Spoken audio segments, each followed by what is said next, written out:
Buen día, profesor y compañeros. Mi nombre es Yadimi Ferrando y el día de hoy, junto a mi compañero Farid Peralta, expondremos sobre el tema materiales usados para los elementos estructurales de un entrepiso en obra, y de estos hemos tomado el acero. Bueno, por aquí podemos ver el índice que resume cada uno de los temas que vamos a tocar en esta presentación. Bueno, y para comenzar, tenemos que saber la definición. Como bien dice su nombre, el acero corrugado es un elemento a base de la aleación acero y esta nace del hierro, ¿no? El acero no es cualquier aleación, es una de las más usadas a nivel mundial, y por su parte el acero corrugado es uno de los elementos de construcción más usados. Bueno, por definición, estas son barras de acero que presentan, como bien dice su nombre, corrugas o estrías, también llamadas, que están uniformemente distribuidas por toda su longitud. Bueno, su función principal es reforzar, en la construcción es reforzar al concreto, ¿no? Por eso conocemos conceptos de las vigas o columnas como concreto armado, ya que estas juntas, el acero y el concreto, tienen esa definición. Bueno, el acero corrugado también tiene muchas aplicaciones en la construcción, y algunas de ellas en el entrepiso, en la losa de entrepiso, son, por ejemplo, la vigueta y la malla, ¿no? Como podemos observar acá. Bien, ahora hablaremos sobre su proceso de construcción, de producción. Bien, primeramente se recolecta hierro y desechos de metales, como por ejemplo carrocerías de autos, y estas son transportadas a la fábrica, ¿no? Cerca de un 80% del total es lo que se convertirá en el elemento necesario. Bueno, una vez suministrado, como dice en la diapositiva, el material, este es transportado ya en la fábrica hacia una cesta mediante un electroimán. Y bueno, este es depositado en un horno, el cual alcanzará la temperatura de 1800 grados Celsius, convirtiendo así todo este producto en metal líquido. Bueno, una vez ya depositado en el horno, se le añade un combustible muy parecido al carbón, llamado coke, que cumple la función de separar las impurezas del material puro, ¿no? A esta impureza se le llama ganga, y al material puro resultante se le llama mena. Además también se le agregan piedras calizadas, las que cumplen la función de eliminar aún más las impurezas. Bueno, este horno funciona con 3 electrodos y quemadores de gas natural. Ya una vez dentro del horno, el material se fundirá aproximadamente en 60 minutos, sometiéndose a esa temperatura. Y bueno, como dije antes, esta mezcla presenta aún impurezas, las cuales suben a la parte superior del horno y son separadas de la parte pura, ¿no? La cual se sitúa en la parte inferior. Bueno, luego de este primer proceso en el horno, a continuación se le es inyectado oxígeno a velocidades supersónicas a la mezcla para que de esta manera pueda lograr convertirse en acero.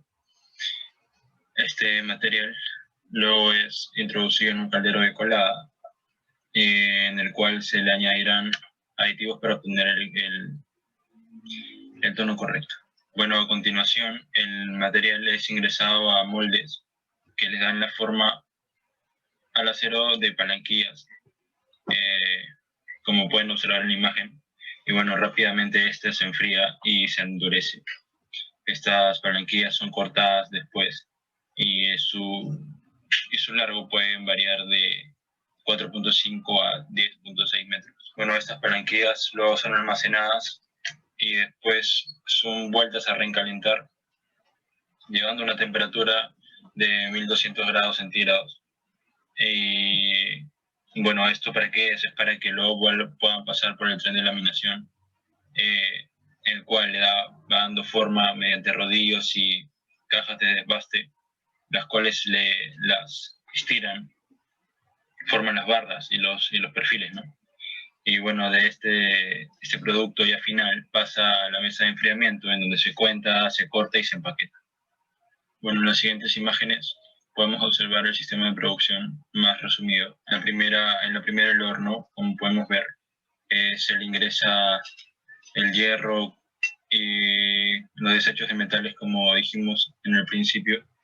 Luego el combustible, que es el coque, y la piedra caliza, ¿no? Que ayuda a limpiar y a separar la ganga de la mena. Y podemos ver que comienza con una temperatura baja, llegando así a los 1800 grados centígrados, ¿no? Y bueno, esto aquí nos muestra la ganga que separa el material impuro del puro, y bueno, la salida de acero, ¿no? Y aquí, bueno, otro sistema igual, que define todos los puntos que hemos tocado y los resultados, ¿no? Los materiales resultados de todo ese trabajo, como por ejemplo las barras, los cables, conductores, placas, que ya conocemos. Bueno, ahora entramos al tema de normas técnicas. Bueno, referente a los perfiles, está la NTP 341.083, que hace referencia a que para estas deben ser usadas las planchas gruesas de acero al carbono, ¿no? En su uso general y estructural, como bien dice. Y en referencia al acero corrugado, bueno, esta es la 341.031, que nos habla sobre la resistencia mínima a la tracción, que es 620 megapascales. El límite de fluencia 420 megapascales igual mínimo, como mínimo. Este porcentaje de alargamiento 8% mínimo, y bueno, la 339.8.186, que nos dice igual que como resistencia mínima de la tracción deben ser 550 megapascales. El límite de fluencia debe estar entre 420 y 540 megapascales. Y el porcentaje de alargamiento debe tener un mínimo de 12%. Ahora entramos al tema de medidas de seguridad, que son datos importantes para su uso. Primeramente, que el acero nunca es doblado por las venas, sino por las estrías. Además, que dependiendo de cada obra se deben respetar las especificaciones de cada uso, cada medida y cada ubicación, ¿no? Bueno, además, si al presentarse algún error de doblado, como lo acabo de decir, no se dobló el fierro por las estrías, sino por la vena, no debe ser enderezado, sino más bien o desechado o cortado para su uso. También tenemos otros puntos, como por ejemplo que todos los filos de las barras, todas las mechas, deben ser cubiertas por capuchones, como podemos ver en este ejemplo, en esta imagen, para prevenir cortes, golpes, alguna lesión de alguno de los obreros. Bueno, como segundo punto también tenemos descansar el acero no sobre la superficie, sino sobre barras de madera. Esto porque al tener contacto con la superficie de la tierra o el terreno de la obra, es expuesto a la oxidación y afecta su composición. Y bueno, como tercer y último punto, tenemos que el cubrir con plástico las barras cuando estén descansando, porque esto les protege del intemperismo o de la meteorización. Bueno, ¿qué es esto? Básicamente es la descomposición de un material, en este caso el acero, al contacto con la atmósfera, ¿no? Bueno, ahora entramos al tema de características y tipos, ¿no? Existen 3 calidades de acero, el de 40, 60 y 75. Y por norma se debe usar el de 60, pues este tiene como fuerza de fluencia 4.200 kilogramos fuerza entre centímetro cuadrado. Y la tracción a la rotura, su resistencia es de 6.300 kilogramos por centímetro cuadrado. En el mercado normalmente se encuentran los números en milímetros de 6 a 40 milímetros, como podemos ver en el texto: 6, 8, 10, 12, 14, 16, 20, 25, 32 y 40. Y estos tienen un uso común en las obras. Como podemos observar en el cuadro, los de diámetro en un cuarto o un octavo de pulgada están en estribos, viguetas y son usados como fierro para temperatura, ¿no? Y bueno, en los de diámetro de media, 5 octavos o 3 cuartos, son usadas para las columnas, vigas y placas, ¿no? Que llevan un mayor esfuerzo. Y bueno, todas las otras que no entran en esta tabla están, como dice en el texto, dentro de las que son usadas para absorber esfuerzos de compresión o tracción en los elementos estructurales, ¿no? Y bueno, ahora para finalizar, tenemos unas imágenes en las que nos definen los estribos, las zapatas y las columnas, que son aplicaciones también del acero.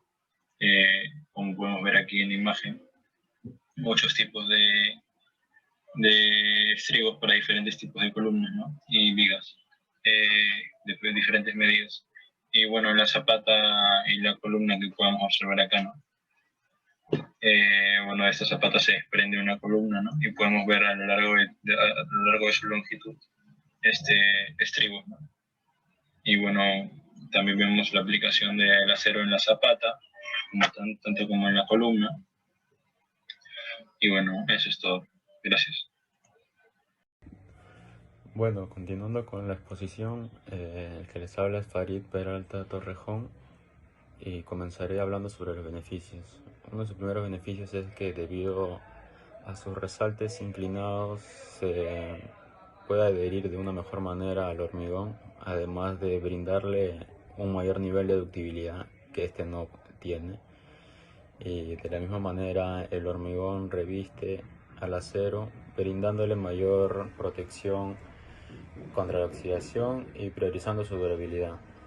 Dentro de las armaduras tenemos la que es la longitudinal, que se encarga de absorber los esfuerzos de las secciones transversales, y dentro de las armaduras longitudinales encontramos las de reparto y montaje, que se encargan de la colocación y repartición de los elementos superficiales.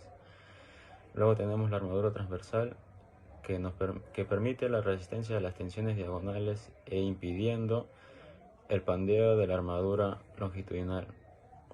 Al nosotros decir pandeo nos referimos a la inestabilidad elástica, ¿no? E impedir la inestabilidad elástica que se pueden dar en los elementos comprimidos. Y por último tenemos la armadura de atado, que es un compuesto de atado, valga la redundancia, de nudos y de cosidos unidos por alambres de acero de 1 milímetro de sobre el mercado. Como vemos, tenemos una tabla donde nos muestra los precios variados durante los últimos 3 años. El precio oscila entre los 25 y 30 soles, no más ni menos. Varía durante los meses. Lo que sí es, no tenemos una tabla de este último año, pero lo que se sabe es de que el sector de construcción ha incrementado un 4.8% según el informe del INEI, y el precio en el mercado también ha aumentado. En tanto acero corrugado sabemos que aumentó aproximadamente el 7%, y eso llegaría a ser entre 2 soles a 2 soles 50. Luego tenemos la tabla de composición química.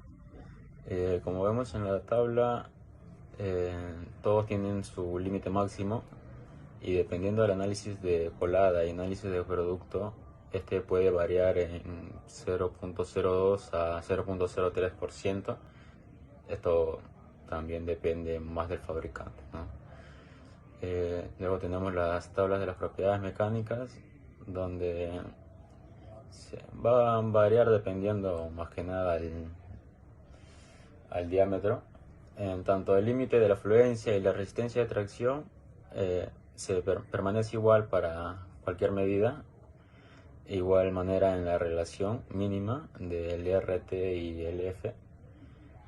Y en tanto el porcentaje de alargamiento, donde es 200 milímetros como mínimo, ahí sí varía, ya que en 6 milímetros es 11, de 8 milímetros a 3 cuartos de pulgada es 14, y de 1 pulgada a 1 pulgada y 3 sextos es 12.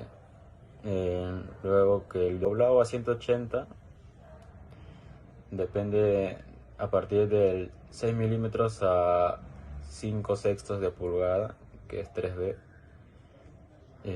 Luego el 3 cuartos de pulgada a 1,5D, y por último el 1 pulgada y 3 octavos a 7D.